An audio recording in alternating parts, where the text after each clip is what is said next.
Quand on lit Deutéronome 34 du verset 5 à 6, on voit qu'il est dit là-bas que c'est l'Éternel qui a enterré Moïse dans le pays de Moab et plus précisément dans une vallée. On peut se poser la question, mais pourquoi le Seigneur n'a pas permis à Israël en fait d'enterrer Moïse? Ce peuple pour lequel Moïse, par exemple, quand vous lisez Deutéronome 9 à Deutéronome 10, Moïse a intercédé de 3 à 4 fois pendant 40 jours et 40 nuits sans boire ni manger afin d'implorer le pardon, la miséricorde du Seigneur qui ne détruisit pas ce peuple-là qui était à chaque fois rebelle vis-à-vis de Dieu. On peut se demander, mais le Seigneur aurait pu accorder cette grâce-là à Israël. Pourquoi il a pris sur lui en fait d'enterrer Moïse? En fait, c'est que cet enterrement en fait fut prophétique et c'était un signe en fait. Vous savez, quand vous lisez l'évangile selon Jean au chapitre 5 du verset 45 à 47, c'est Jésus en fait qui révèle que Moïse est auprès du Père.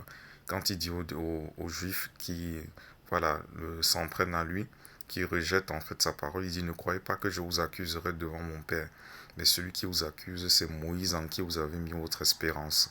Donc c'est dire en fait que voilà, quand Moïse avait été enterré de la sorte par le Seigneur, du Moïse qui incarne la loi. Vous savez, la loi en fait qui ne transforme pas mais qui condamne. La loi qui expose les limites à faire la volonté de Dieu, bien qu'elle manifeste une apparence sainte mais non une transformation intérieure qui soit évidente en fait. C'est Moïse qui incarnait cette loi-là. Il fallait qu'il mourût en fait, afin que Dieu l'amena au ciel. Vous voyez un peu, c'est pour ça que dans l'épître de Jude, il est dit là-bas que c'est l'archange Michel qui vint pour récupérer le corps de Moïse en fait. Voilà. Et donc Moïse en ce temps-là en fait était une préfiguration de celui-là en fait qui meurt à sa religiosité, qui meurt à son faux semblant, qui meurt à tout ce qui est contraire à la volonté de Dieu, afin de vivre la vie de Christ, afin que Christ soit sa vie, comme c'est dit dans Colossiens 3, du verset 1 à 3. Sans quoi, en fait, il ne peut pas être en communion avec Dieu. Donc Moïse fut comme cette préfiguration-là, vous voyez un peu. Donc, et c'est pour cela, en fait, que le Seigneur a tenu à ce que ce soit lui qui enterra Moïse. Et vous allez remarquer que Moïse fut enterré dans la vallée, vous voyez un peu, et de manière prophétique dans la vallée de Moab. Vous savez, dans le psaume 108, au verset 10, il est dit: Moab est le bassin où je me lave.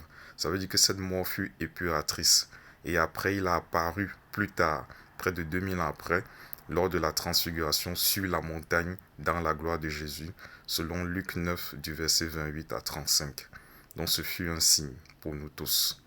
Fidèlement en Christ, je vous salue.